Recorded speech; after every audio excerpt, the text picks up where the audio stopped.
I want to write code for the rest of my life. 3, 2, 1.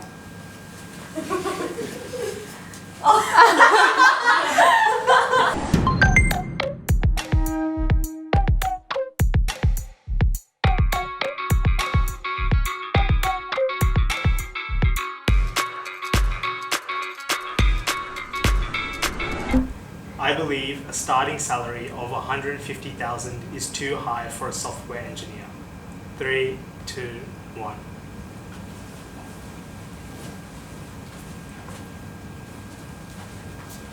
Yeah, so I think the reality behind a comp sci degree is they teach you a lot of the basics, but when you actually get into the industry, you'll learn that you actually don't know enough to do anything. And the first 2 years is pretty much just learning on the job, like how different tools work and stuff. So you can't integrate yourself into the company and provide like immediate value as you enter the company. So I don't think it's justified. So the reason why I'm here is because the job market is basically supply and demand, right? So, right, like basically because we don't really decide like what the starting salary is, it's the company. So it's what the company's demand, right? Like, you know, that's their rate. Yeah, it just be like that sometimes. Yeah, I'm on this side because I very much agree. I think these companies set those starting salaries because they know that the people that they can hire will be able to provide the company with that value that's, you know, worth the salary. Like, okay, yeah, I believe, like, I really agree with what you guys said. Like, say, given if I were to have a starting salary of 450K, like, I would take it. And in the sense that I believe that, you know, you get hired because they believe in your potential and they believe in like you know, you can do the skills. So yeah, I really like agree with that. But also at the same time, I feel like teachers are quite underpaid, and I feel like, you know, in society, I feel like in the sense that it's kind of how society view the jobs as well. Like right now, tech is in super demand. It's gonna be really high salary pay, but I feel like teachers are just as important, and they don't get paid as much as they should be. So what is it? Like Sanitation workers, yeah, service sanitation workers, like Public health workers. yeah, public health workers and nurses too. Like those long shift workers hours. that demonstrated how essential they are to maintaining Frontline society. workers and essential workers. I think they deserve a lot more pay. Just adding on to what Rosanna said, I feel like how pay is stratified isn't according to how much social good they do, as demonstrated by the examples Rosanna gave, like with public health services, like service industry, education, manufacturing, etc. Arguably, they contribute as much public good as software engineers, and they kind of like move it along and keep it functioning. But obviously, they don't get remunerated as well as engineers do.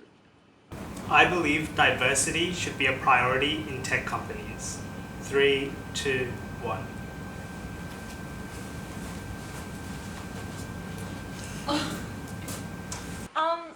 What, guys?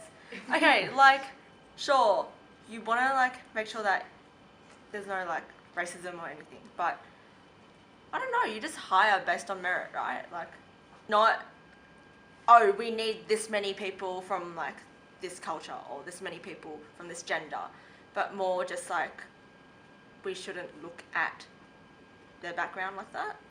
Many people who kind of enter the job market and enter university don't really play on the same field as many of us do. We're kind of like stuck in a very upper middle class, kind of still working class bubble, where we have all the privileges that are afforded by it. If like somebody was brought up in a low-income neighborhood and couldn't be afforded the quality education simply because they weren't afforded the opportunities that we were given, why should they be kind of like excluded? Like hiring different people and just getting different perspectives, especially since you're a tech company, you're gonna be making services, right? Or like that's what most tech companies are, right? And you wanna make sure that you're covering all of your bases by making sure you have different types of people, making sure that, oh, for example, in 6080, we're learning about accessibility, right? Like you wanna make sure that like your services are available for everyone and that it's covered by all different bases. And yeah, different perspectives normally, you know, encourage like better conversation and hence a better product at the end. I'm a huge advocate for diversity in STEM, particularly with like LGBTQ and women in general, because growing up, I was I was never exposed to STEM. Like growing up in an all-girls high school, there was no like coding classes. There were like our tech fields were like food tech and textiles, and like we had one woodwork class but it was cancelled.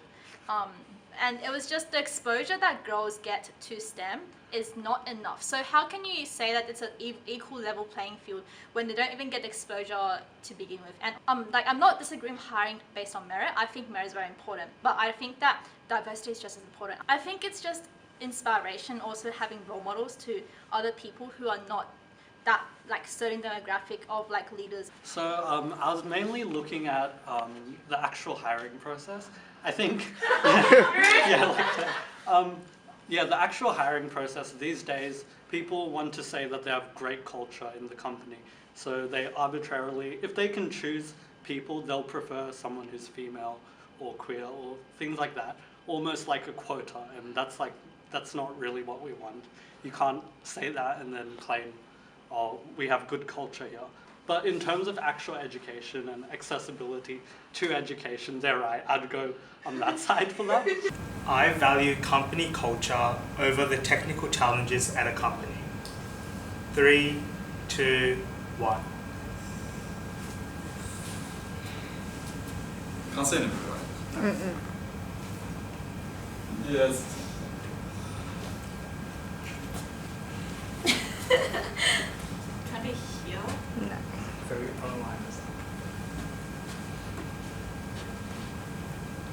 So I was basically thinking about like the two extremes. So it's basically working with poor company culture and technical, but having sufficient technical challenges, as opposed to having the opposite of that. So I was thinking hard about which one I wouldn't be able to cope with, and I decided company culture is the one I can forego. So at the end of the day, if you're working at a company, they can give you pizza, you can have team bonding stuff, you can go play soccer. In your next interview, you're not telling the person, oh, I went to play soccer with my team. That was amazing. The reality is you're here to improve yourself. And when you have the technical challenges, it gives you that opportunity. If I wanted to do some back-end stuff and I end up in a testing team, that even with all the things that they throw at you, it just won't be right for your career path. So for me, company culture is a company that values you and your interest and your growth, right? So they invest in you. If they were a really good company and they had a great culture, I think they would invest in you and actually be like, if you wanted to do testing, sure, and they'll just put you in testing. Okay, so I think most of us here would agree Google has good company culture, but if you decided you want to go work on search right now, they are not putting you in, no matter how much you beg or plead.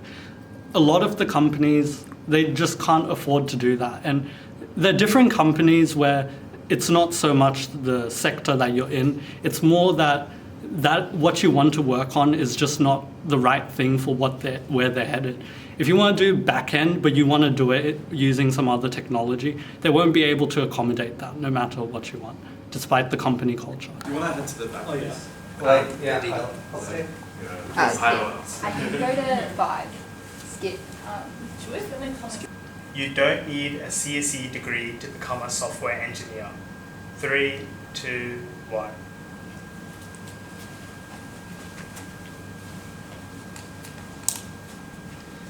Well, I think we have to distinguish the difference between a coder and a software engineer, and these two things are completely different. I believe everyone can self-teach themselves coding, right? But then software engineering is a really broad aspect of a degree, let's say. I believe going to a university will set you better if you want to go beyond just general coding and even into a software engineering role. But I do believe university has more resources that can really set you up to become a proper engineer. I just want to bring up the point that university has a lot of other benefits that can help you land that role. Like, for example, maybe being really active in CSE SOC. Not a plug, but I think that the society does really good things in terms of like helping you become job ready, like giving you exposure to different industry representatives, and also the connections that you form are super invaluable. So it's strange that I'm on this side to answer this question. So when I was in third year in college, I almost dropped out of my computer science degree, not to study anymore, just to go into the workforce. And I think today, if I'd done that, I probably still would be a software engineer. But I think the difference between being just a software engineer and being a talented software engineer and actually being the kind of person who can go on and learn the skills that you need for the rest of your life by yourself, you do need a degree, because the degree is what actually sets you up for the future. So the question was, I would say, ill-posed. So can you be a software engineer without doing a degree? Sure, lots of people are. There was lots of people who became software engineers in the past who didn't have a degree. But I think to become a software engineer for the future, you definitely want to have a degree just to get ready for the unknowns that are going to be coming your way. So definitely come and do a degree. I want to write code for the rest of my life. 3, 2, 1.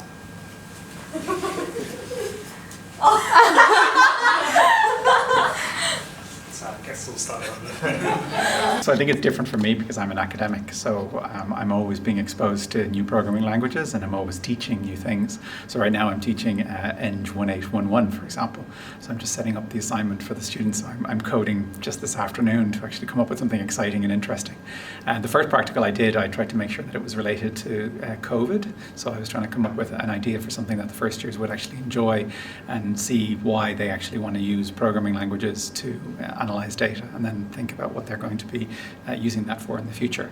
So I want to be able to still code for the rest of my life because it's a way to express my kind of thoughts in a computational form, and I never want to lose that. I can understand that if you're on the other end, you might want to think that you'll move into kind of more abstract views or management, or you won't always be down just doing the coding. But for me, it's part of my tool chain as an academic. Okay, how I understood the question was not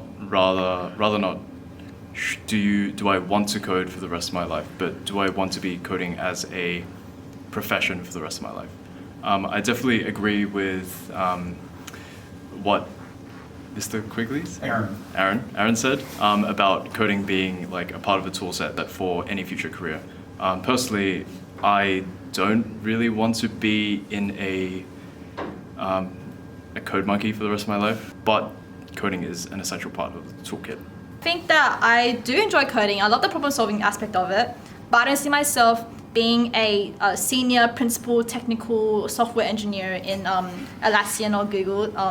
Sorry, I'm not gonna go like hide like this. I really enjoy coding, but I don't want to do it for the rest of my life in the sense that I don't want to be coding 24/7 for the rest of my life. I want to also delve into management. I also be a solution architect. I like talking to people as well. During my first year, it was really rough for me to code through 1511, 1521, and eventually 1531, and because I didn't know how to code.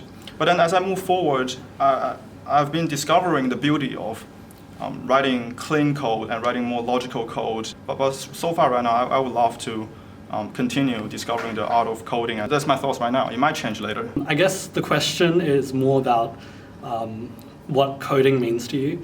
And for me, coding is about having as much impact as possible on people. And at the end of the day, yes, coding has a lot of impact, but if you go higher up in a company, you can just accentuate the impact you have.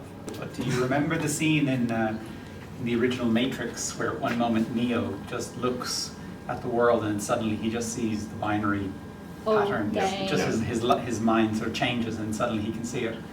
To me, that's how I can see now the world. I don't write code all the time, but I definitely do think computationally about the problems that I'm facing all the time.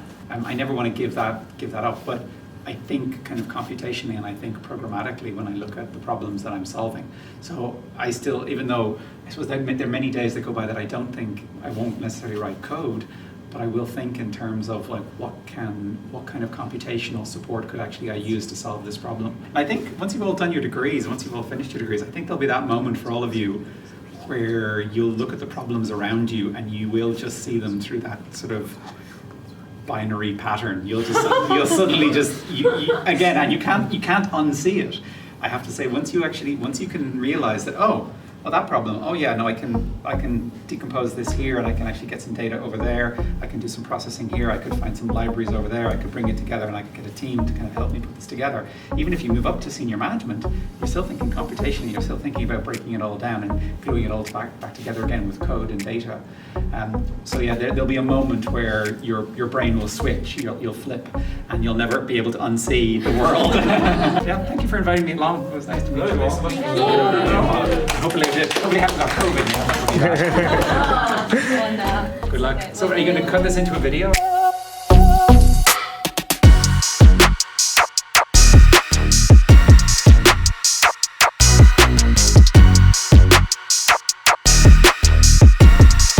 Can you guys align yourself? Tallest at the back, please. Rolling 6, 7, 8, 9.